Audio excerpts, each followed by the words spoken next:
Assalamualaikum semuanya. Kami dari SMA Muhammadiyah 5 kelompok Deloitte. Hari ini kami akan mewawancarai seorang istri dari musisi legendaris yaitu Bapak Bartje van Houten.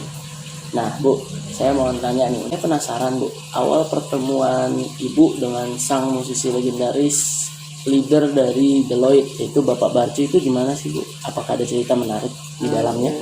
Enggak sih, kita kebetulan rumahnya dekatan tangga di daerah sini dulu.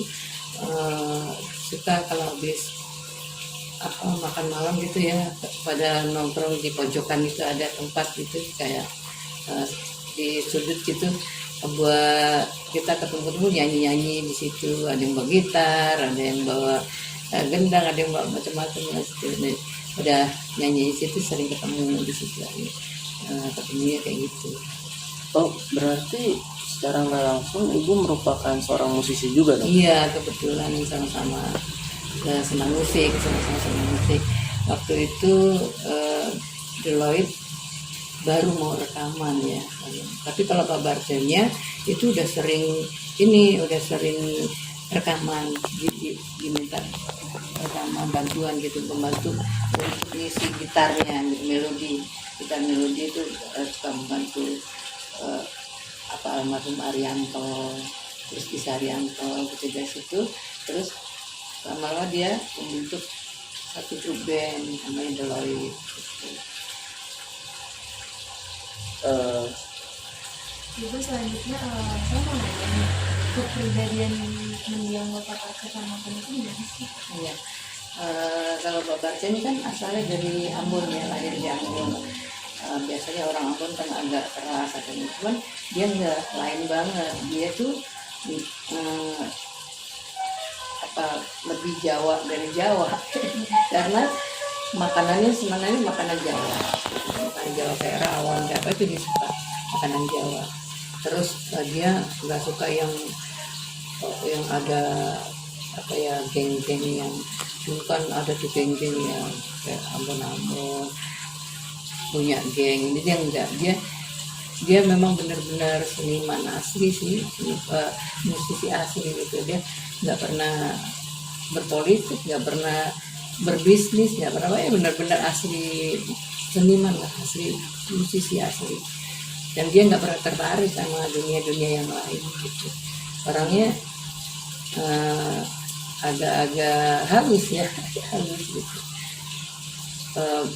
Kalau dibilang pemberani, saya yang lebih berani gitu, ngadepin apa-apa gitu. Dia sih orangnya tuh di dalam aja gitu, pribadinya kayak gitu lah, nggak pernah susah punya berteman gitu. Padahal kan kalau musik tuh biasa banyak teman gitu. Dia sebenarnya teman banyak, cuman dia nggak bisa akrab gitu. Ya udah Deloitte aja gitu, 7 orang itu gitu. 7 orang Deloitte ini personilnya, nggak pernah kalau udah punya sahabat satu ya udah satu gitu, 7 orang ini. Dan apakah Ibu tahu apa yang membuat mendiang Bapak Bartje van Houten untuk ikut menjadi bagian dari Deloitte? Oh iya, jadi dulu dia itu membentuk sama teman-teman ketemu ya, vokalis Sam Deloitte gitu. Sam Deloitte itu vokalisnya namanya Sam ya. Jadi dipanggilnya Sam Deloitte gitu. Terus ketemu sama Hairul pemain drum, terus ketemu sama Papang pemain bassnya itu Justian pemain biola, sama Ritam, sama Budi Pulungan itu keyboard. Itu mereka rata-rata karyawan dari Jakarta Lloyd. Dulu ada perusahaan pelayaran namanya PT Jakarta Lloyd.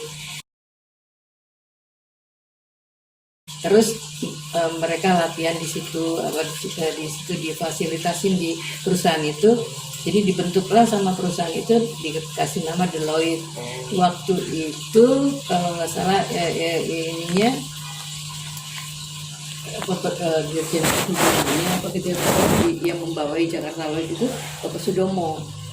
Bapak Sudomo itu dulu pernah pangkop Kamtip dulu itu. Jadi mereka akhirnya ya kayak karyawan dan terbentuklah band itu. Terus rekaman pertama itu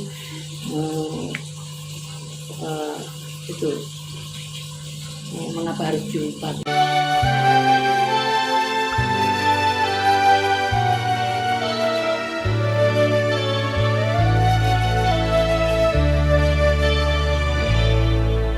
Mengapakah kita harus berjumpa dikala kau telah berdua? Berdosakah diriku kepadanya apabila aku mencintaimu? Jumpa ini mengapa harus jumpa, terus udah gitu nggak disangka booming gitu. Kalau sekarang viral ya. Iya, viral. Di situ memang pada saat itu tahun 73 74 itu sesinya, jadi momennya itu momen grup band kayak waktu tahun kemarin itu ya ada Ungu, ada Cell on Seven kayak gitu. Nah, kalau di sini kan musim-musiman tuh.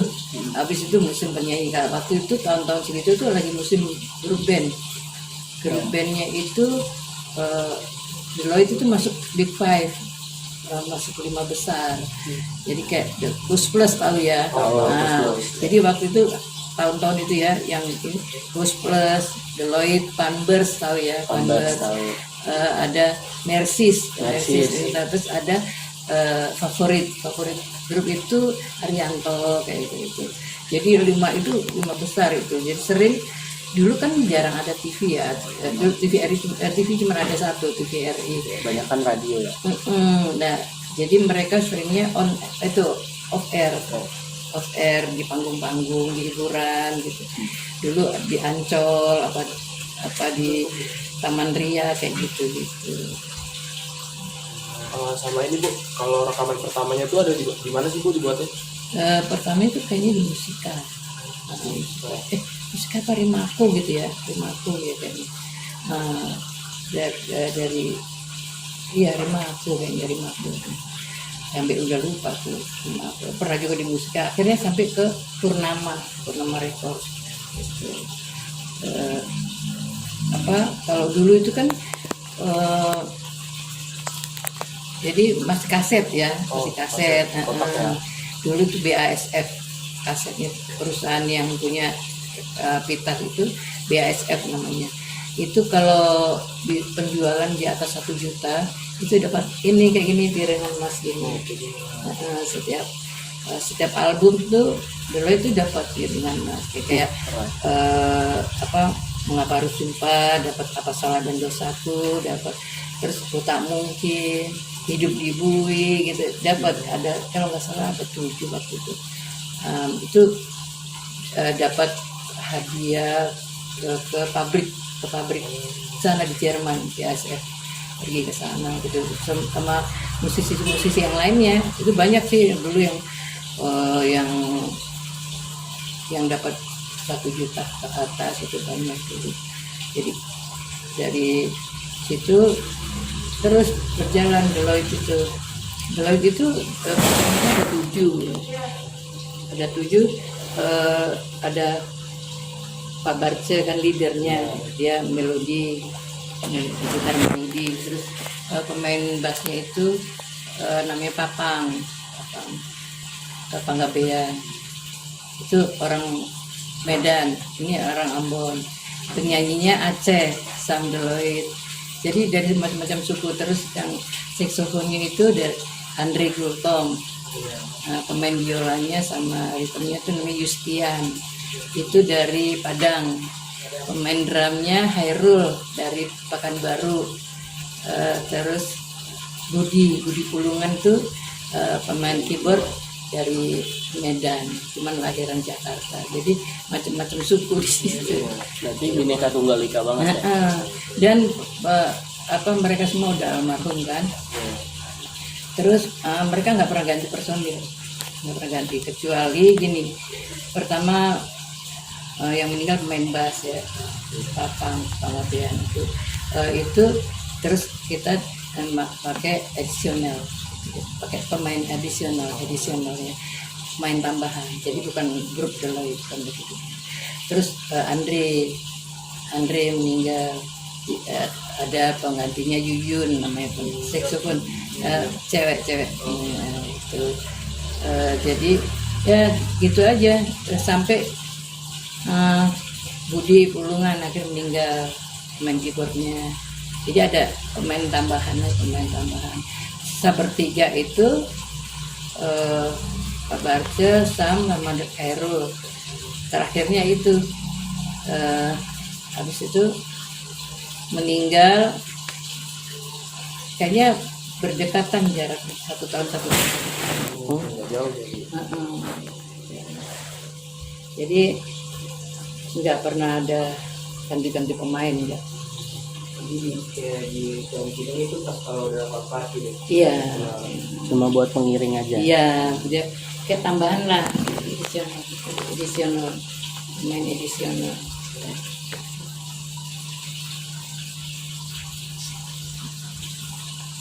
Jadi Bu, apakah Ibu tahu apa yang membuat mendiang Bapak Barce van Houten untuk ikut menjadi bagian dari Deloitte?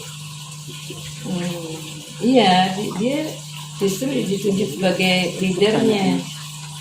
Dia ditunjuk sebagai leadernya bikin Deloitte itu. Sebagai leader ya Bu ya. Padahal dia paling muda di situ. paling muda. Ya. Ya beda-beda cuma setahun kayak gitu. Itu kita tahun 2 tahun.